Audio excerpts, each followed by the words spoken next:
ছেলে আমার মস্ত মানুষ। যে মা ছাড়া একটি মুহূর্তও চলতো না খোকার, সারা দুনিয়ার শত অন্যায় করে লুকিয়ে পড়ত মায়ের আঁচলে। সেই মা বৃদ্ধ হয়ে হতভাগা সন্তানের কাছে বোঝা। ঠাঁই হলো না আর খোকার ঘরে, দেখা পায় না নাতি নাতনিদের। এত কিছুর পরেও বৃদ্ধাশ্রমের চার দেয়ালের মাঝে প্রিয় সন্তানের জন্য কাঁদেন মুখ লুকিয়ে। কিন্তু মা তো মাই, তার হয় না কোনো তুলনা। এত অবহেলা, অনাদর আর কষ্ট পাওয়ার পরও ছেলের জন্য করেন দোয়া।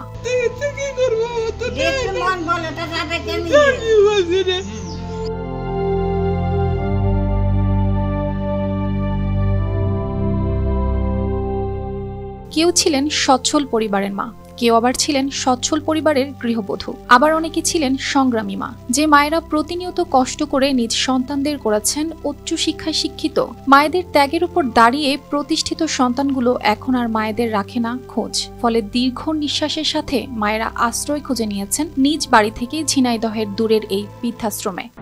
ছেলে পিলে মারা, মেয়েরা ছেলেটাকে খোঁজ নেয় না, মেয়েরা তো থাকে পরের বাড়ি।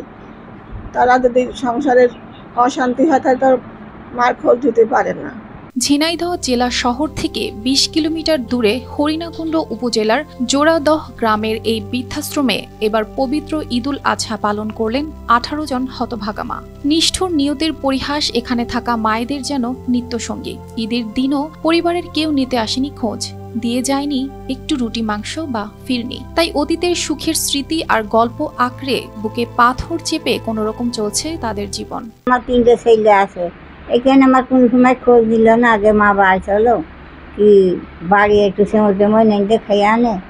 তা আমার এরকম খোঁজ নিইনি মধু, আমাকে তো এরকম করে আমরা এখানে বসবাস করি। বিত্তবানদের সহযোগিতায় চলা এই বৃদ্ধাশ্রমে ঈদের দিন সকালে মায়েরা সেমাই ও খাসির মাংস দিয়ে খেয়েছেন খাবার। সচ্ছল পরিবার থেকে আসা মায়েরা নিজেদের সুখ দুঃখ ভাগাভাগি করে অপেক্ষা করেন পরপারে। হতভাগা মায়েদের মুখে খাবার তুলে দিতে পেরে আনন্দিত বৃদ্ধাশ্রম কর্তৃপক্ষ। মাদের কষ্ট হতে দেবো না। সকালে সেমাই মিষ্টি খাওয়াইছি, দুপুরে রান্না হয়েছে মাংস, পোলাও ভাত, সাদা ভাত, দই আছে, মিষ্টি আছে, দুপুরে খাওয়াবো। এখানে যত্নে থাকলেও নিজ সন্তান ও পরিবার ছাড়া ভালো নেই মায়েরা। বৃদ্ধ বয়সে কাটছে তাদের একাকিত্ব জীবন। ঈদের দিন সকালে ছেলে নাতি নাতনি ছাড়া খাবার মুখে তোলাও যে কত কষ্টের তা হয়তো এই মায়েরাই শুধু জানেন। News desk, RTV।